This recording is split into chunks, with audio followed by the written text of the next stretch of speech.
لوگوں کے پاس کچھ نہیں ہوتا تو وہ فقیر ہوتے ہیں، پر اس کے قدموں میں تو خزانے تھے، پر وہ پھر بھی فقیر تھا۔ فرمایا اس کا حکم اگر میں زندگی میں مانتا تھا تو مرنے کے بعد بھی بات مانی جائے گی، تمہارا قیدی بھی تمہیں واپس کیا جائے گا اور عمر بن عبدالعزیز کی بات بھی سنی جائے گی۔ کسی نے حضرت عبداللہ بن مبارک سے کہا آپ بڑے زاہد ہیں، آپ نے دنیا چھوڑ دی۔ فرمایا میں تو عالم فاضل ہو کے زاہد ہوں، زاہد تو اصل میں عمر بن عبدالعزیز تھے جو بادشاہ ہو کے زاہد تھے۔ مالک بن دینار بھی کہتے تھے وہ بادشاہ ہو کے زاہد ہیں۔ ان کا انتقال ہوا تو خواجہ حسن بصری فرمانے لگے آج دنیا سے بہترین آدمی چلا گیا۔ حضرت سیدنا امام احمد بن حنبل فرمایا کرتے تھے جو عمر بن عبدالعزیز کا ذکر کرے رب تو اس پر بھی رحمت نازل فرمائے گا۔ ارے یہ تو وہ شخص ہے کہ جب تک موجود تھا تو حسن موجود تھا، اور آج بھی ان کا ذکر کریں تو اللہ دلوں میں نور پیدا کر دیتا ہے۔ حضرت عمر بن عبدالعزیز رحمت اللہ علیہ تو وہ نیک آدمی تھے کہ ایک شخص آپ سے گفتگو کر رہا تھا، سرکاری بات چیت ہو رہی تھی تو چراغ بھی سرکاری جل رہا تھا۔ اس نے پوچھا حضور چلے سرکاری بات تو ختم ہوئی، طبیعت کیسی، حال کیا؟ فرمایا ٹھہر جو، ایک چراغ بند کر کے دوسرا جلا لیا۔ اس نے کہا حضور یہ کیا؟ آپ فرمانے لگے وہ سرکاری چراغ تھا، یہ میرا ذاتی ہے۔ جس شخص نے اتنی باریک بینی کے ساتھ تقوی اختیار کیا ہو، نبی پاک سے اتنی محبت کی ہو، دعا کرتے ہیں اللہ ان پہ کروڑوں رحمتیں فرمائے، اللہ ان پہ بے حساب برکتوں کا نزول فرمائے۔ دو باتیں حضرت عمر بن عبدالعزیز کی زندگی میں ہمیشہ غالب رہی، ایک تو دنیا ہونے کے باوجود دنیا سے دل نہیں لگا، یہ دو باتیں آپ نے یاد رکھنی۔ دل نہیں لگایا دنیا سے، مال تھا، دولت تھی، پر وہ اس چکر میں نہیں پڑے کہ یہ مہنگا جوڑا میرے گھر کیوں نہیں، یہ اعلیٰ کار کیوں نہیں، اب یہ والا میں نے گھر، ایک اینٹ پر دوسری اینٹ نہیں رکھی ساری زندگی، چونکہ وہ سمجھتے تھے زندگی مختصر ہے تو 40 سال کی زندگی میں ہی کمال کر گئے۔ اور دوسرا حضرت عمر بن عبدالعزیز نے ہر وقت ایک چیز اپنے ذہن میں رکھی کہ مجھے اللہ کے سامنے کھڑے ہونا۔ اللہ تبارک و تعالیٰ نے پھر ایک خوبصورت انسان بنو امیہ کی حکومت تھی، اسی میں سے ایک خوبصورت دھلا ہوا، سجا ہوا، سمرا ہوا، خوشبو والا، میٹھا بھی، ٹھنڈا بھی، پیارا بھی، نیک بھی، متقی بھی، اصول والا بھی، رسول اللہ علیہ السلام کا غلام حضرت عمر بن عبدالعزیز۔ اللہ تعالیٰ نے یہ مرد مجاہد پیدا فرمایا۔ آپ مدینہ شریف میں پیدا ہوئے، آپ کے جو والد گرامی تھے وہ مصر میں گورنر تھے۔ حضرت عمر بن عبدالعزیز رحمت اللہ تعالیٰ علیہ کی جو والدہ ہیں وہ حضرت عمر فاروق کی پوتی ہیں، تو آپ کی رگوں میں فاروقی خون بھی تھا۔ حضرت عمر بن عبدالعزیز رحمت اللہ تعالیٰ علیہ کے والد گرامی نے آپ کو مدینے میں پڑھنے کے لیے چھوڑا۔ حضرت صالح بن کیسان ایک عالم اور محدث تھے، ان کے پاس آپ نے تعلیم پائی، اور جناب عمر بن عبدالعزیز رحمت اللہ تعالیٰ علیہ کے والد اگرچہ مصر میں تھے لیکن آپ کو مدینہ میں رکھا، آپ نے مکمل تعلیم حاصل کی، علم حاصل کیا، چھوٹی سی عمر میں قرآن پاک کے حافظ بھی ہو گئے۔ پھر جب بڑے ہوئے تو اللہ نے یہ موقع دیا، چونکہ خاندان کی حکومت تھی تو آپ مدینہ شریف کے گورنر بنے،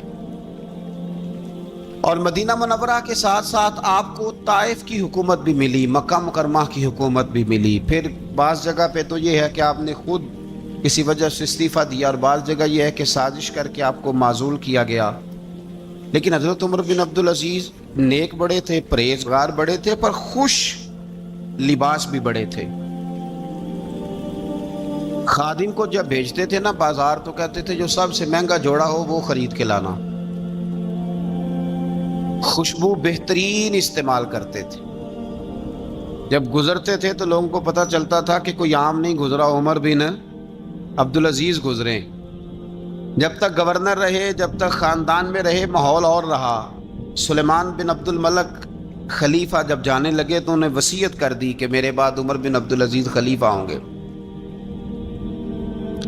یہاں تو لوگوں کو عہدہ ملے تو لوگوں کی کیفیت بدل جاتی ہے نا، لیکن جب حضرت عمر بن عبدالعزیز کا اعلان ہوا تو رونے لگے، ایک کونے میں بیٹھ کے رونے لگے، فرمانے لگے مجھے امید نہیں تھی کہ وہ اتنا بڑا بوجھ میرے کندھوں پہ ڈال کے چلا جائے گا، اتنے سارے لوگوں کا بوجھ، اتنے سارے لوگوں کی آزمائش۔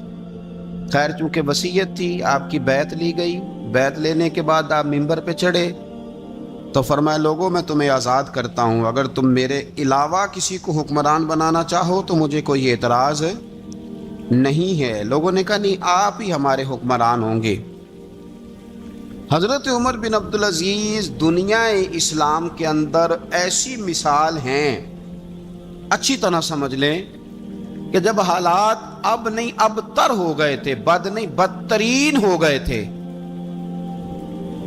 اور بڑے بڑے لوگوں نے عجیب ماحول گھڑ لیے تھے، اس ماحول میں آئے، لمبی نہیں 2.5 سال حکومت کی صرف، لیکن لوگوں کو حضرت صدیق اکبر کی یاد آنے لگی، لوگوں کو سیدنا فاروق اعظم کیا۔ آپ کی جو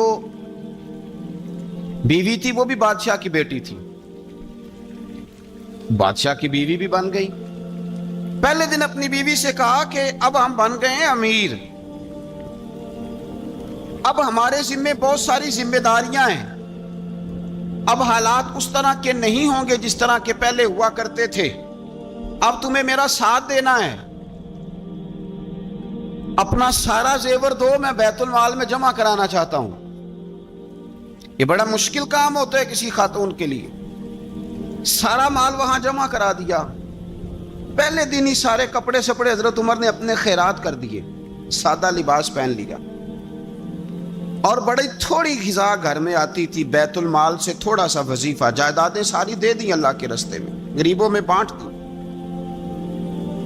ایک دن گھر میں تشریف لائے تو بچیوں نے منہ پہ ہاتھ رکھ لیا۔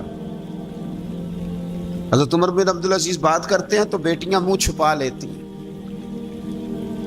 پتر کیا بات ہے بیٹے، میرے منہ سے بدبو آ رہی ہے، منہ چھپاتی ہو؟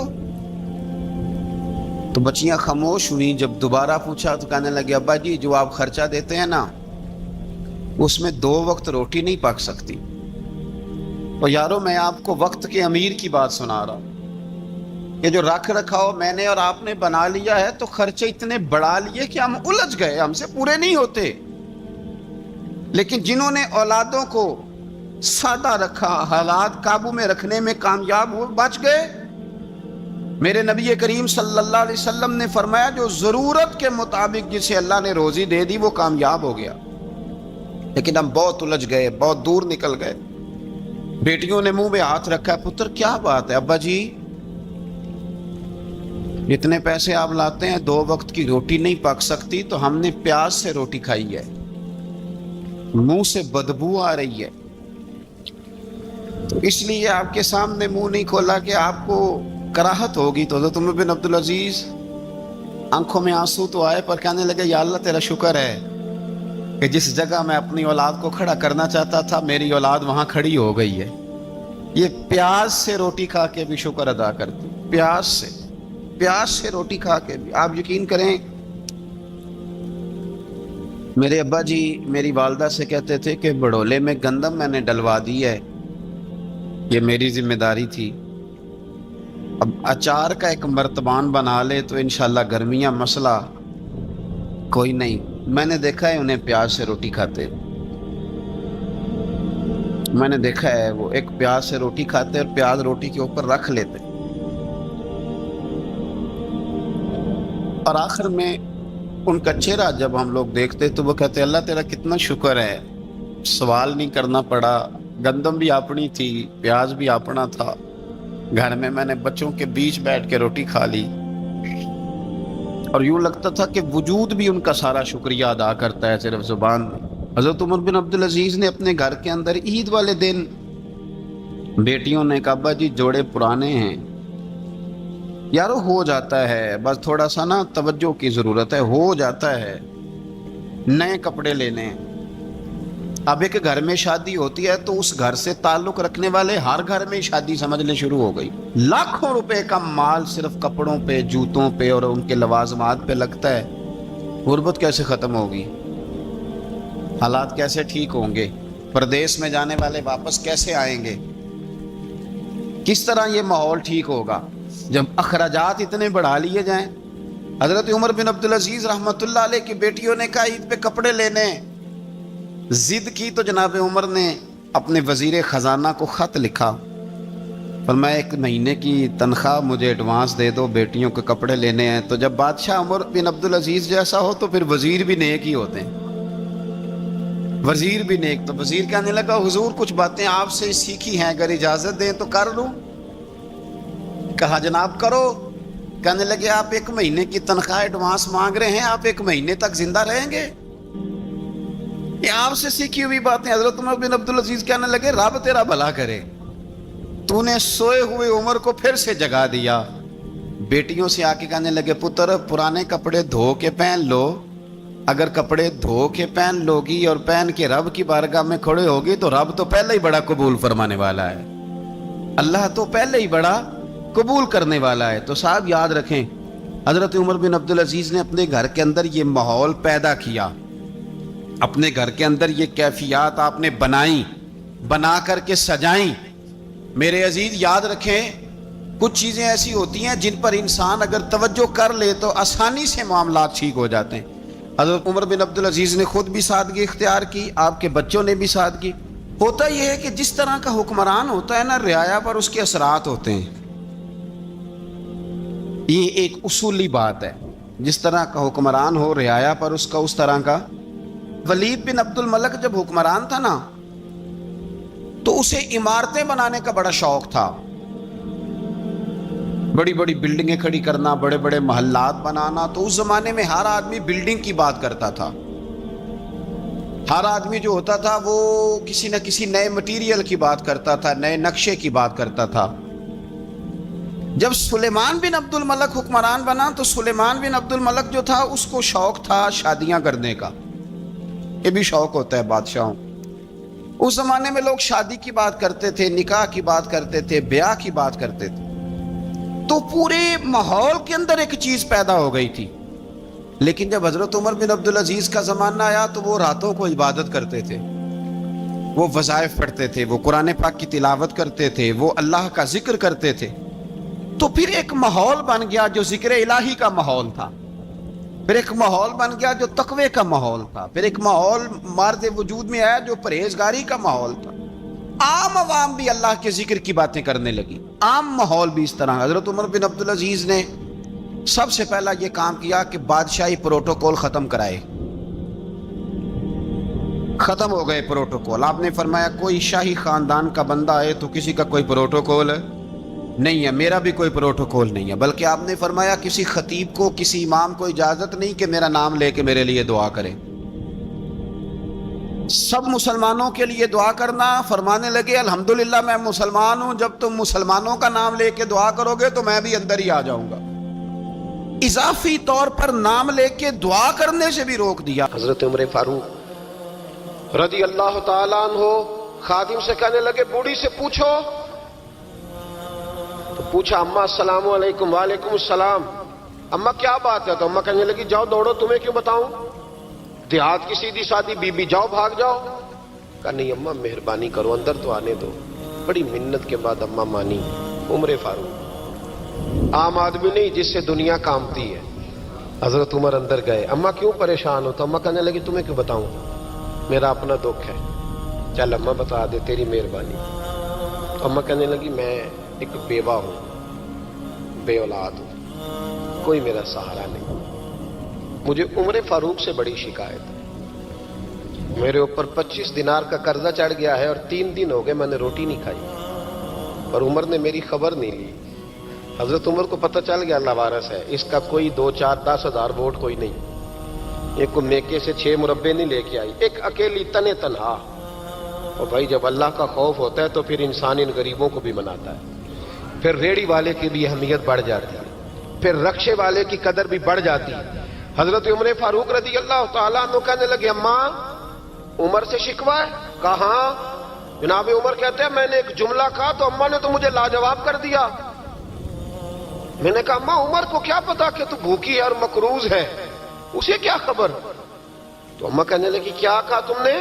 عمر کو خبر نہیں، اسے پتا نہیں؟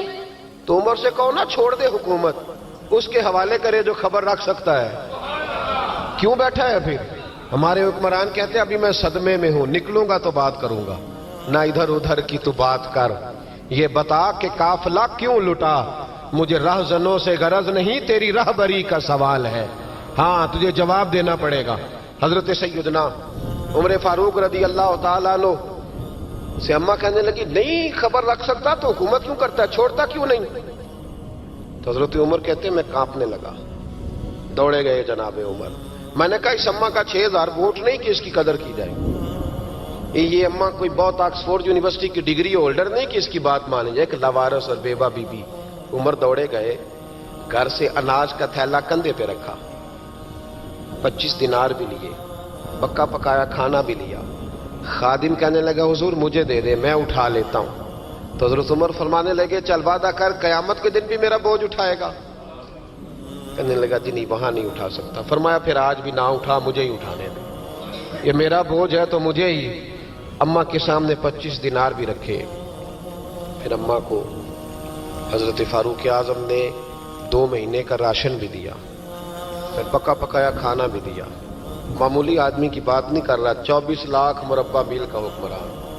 حضرت عمر مدینے میں بیٹھ کے کبھی للکار دیں تو کیسر و کسریٰ کی ٹانگیں کانپیں۔ جناب عمر فاروق رضی اللہ کھانا کھلا کے اماں چارپائی پہ تھی تو عمر نیچے بیٹھ گئے، کہنے لگے اماں چل عمر کو معاف کر دے، چل چل جانے دے، کوئی عرض نہیں، بیچارے کو پتہ نہیں چلا۔ تو اماں کہنے لگی تو نے پھر عمر کا ذکر چھیڑ دیا۔ بیٹے میرے گھاؤ بڑے گہرے ہیں، میرے زخم بڑے سخت ہیں، کلیجہ پھٹے تو تجھے دکھاؤں کتنی تکلیف میں ہوں، میں تو پکا ہوا پھل ہوں، کسی وقت بھی دنیا سے چلی جاؤں گی، میں نے عمر کو معاف نہیں کرنا۔ جب میں قبر میں جاؤں گی نا، نبی کریم علیہ السلام آئیں گے تو میں عمر کی شکایت کروں گی، میں کہوں گی حضور اس سے پوچھئے یا رسول اللہ بیوہ اور بوڑھی کا خیال ہی نہیں کیا؟ تو آپ کے غلام کہتے ہیں میں نے عمر کو کبھی اتنا روتے نہیں دیکھا جتنا آج روئے۔ کہنے لگے اماں عمر کو میں جانتا ہوں وہ کمزور ہے، یہ شکایت نہ لگانا، وہ کمزور ہے، مقابلہ نہیں کر سکے گا، یہ شکایت نہ لگانا، چل معاف کر دے۔ تو اماں کہنے لگی اچھا تو مجھے کچھ اچھا لگتا ہے، جا تیری خاطر عمر کو معاف کیا، تو پیارا لگا ہے، جا معاف کیا، تیری خاطر معاف کیا، تیری خاطر عمر کو معاف کیا۔ حضرت عمر فاروق کہنے لگے مجھے لکھ کے دو، کون اتنے جتن کرتا ہے؟ کون؟ کسی سے کہنا جا اپنی اماں کو منا لے، تو کہتے ہیں نہیں میری غلطی کوئی نہیں تو مناؤں کس بات پہ، ہمیں تو 20 دلیلیں آتی ہیں، جا ابا کے پیر پکڑ لے۔ پتہ ہے نبی پاک علیہ السلام نے فرمایا جس کا باپ راضی ہوگا اسی کا اللہ راضی ہوگا، اور جس کا باپ ناراض ہوگا وہ سارا دن وظیفے پڑھے، اس کا اللہ راضی۔ یہ ابو داؤد شریف کی حدیث ہے۔ نا جی بڑی مہربانی، پیسے نہ لائیے گا آپ، اب بات سنیں، وہ بھی میں سمیٹنے کی طرف آ رہا ہوں، ختم کر رہا ہوں، آپ میری بات پہ توجہ رکھیں۔ عزیز بھائی، نبی کریم صلی اللہ تعالی علیہ وسلم نے جو اپنے غلاموں کی تربیت کی تو حضرت عمر فاروق کہنے لگے لکھ کے دو، لکھ دو۔ تو اماں کہنے لگی آپ لکھیں میں سائن کر دیتی ہوں، آپ لکھ دیں میں سائن کرتی ہوں۔ حضرت عمر نے لکھا فلاں بنت فلاں کو عمر سے شکایت تھی، پھر انہوں نے عمر کو معاف کر دیا۔ اماں سائن کرنے ہی لگی تھی کہ مولا علی شیر خدا آ گئے، حضرت عبداللہ ابن مسعود آ گئے۔ اوہو عمر یہاں بیٹھے ہوئے ہو، میں سارے مدینے میں تلاش کر رہا تھا، یہاں بیٹھے ہو، وہ کچھ لوگ ملنے آئے، نکلو۔ اماں نے سنا کہ یہ عمر تھے تو اماں اٹھ کے کھڑی ہو گئی، آئے ہائے عمر تھے، آپ عمر تھے؟ تو جناب عمر کہنے لگے اماں تو نے جو کہا ٹھیک کہا، لیکن اپنے وعدے پہ قائم رہا، یہ ذرا سائن کر دے۔ اماں نے سائن کیے تو حضرت عمر فاروق فرمانے لگے علی آ گئے ہو تو بطور گواہ تم بھی دستخط کر دو، عبداللہ ابن مسعود تم بھی بطور گواہ جب سائن ہوئے تو جناب عمر نے رکا لپیٹا اور مولا علی شیر خدا سے فرمانے لگے علی یہ رکھ لو، مجھے لگتا ہے میں تم سے پہلے دنیا سے جاؤں گا، اور جب میں پردہ کر جاؤں نا تو یہ رکا میرے کفن میں رکھ دینا۔ اگر حضور علیہ السلام نے پوچھا نا میری امت کے ساتھ کیا سلوک کر کے آئے ہو، تو رکا نکال کے کہوں گا یا رسول اللہ ایک بوڑھی ناراض تھی میں اسے بھی راضی کر کے آیا ہوں، حضور یہ میں راضی۔ بھائی جب تک ہم اللہ سے نہیں ڈرتے معاشرہ اصلاح پذیر نہیں ہو سکتا۔ حضرت عمر فاروق رضی اللہ تعالیٰ عنہ نا باہر والوں کا بھی بڑا سخت حساب کرتے تھے، بڑا۔ ایک گورنر صاحب نے لباس بڑا شاندار پہننا شروع کر دیا تھا تو حضرت عمر نے اتروا کے نا تو انہیں ٹاٹ کا لباس پہنا کے تو اونٹ چرانے کی ڈیوٹی دے دی تھی، اتنا سخت احتساب کرتے۔ کسائی کی دکان پر بھی 1-2 گھنٹے کھڑے ہوتے تھے، جو آدمی مسلسل 2 دن گوشت خریدتا تھا نا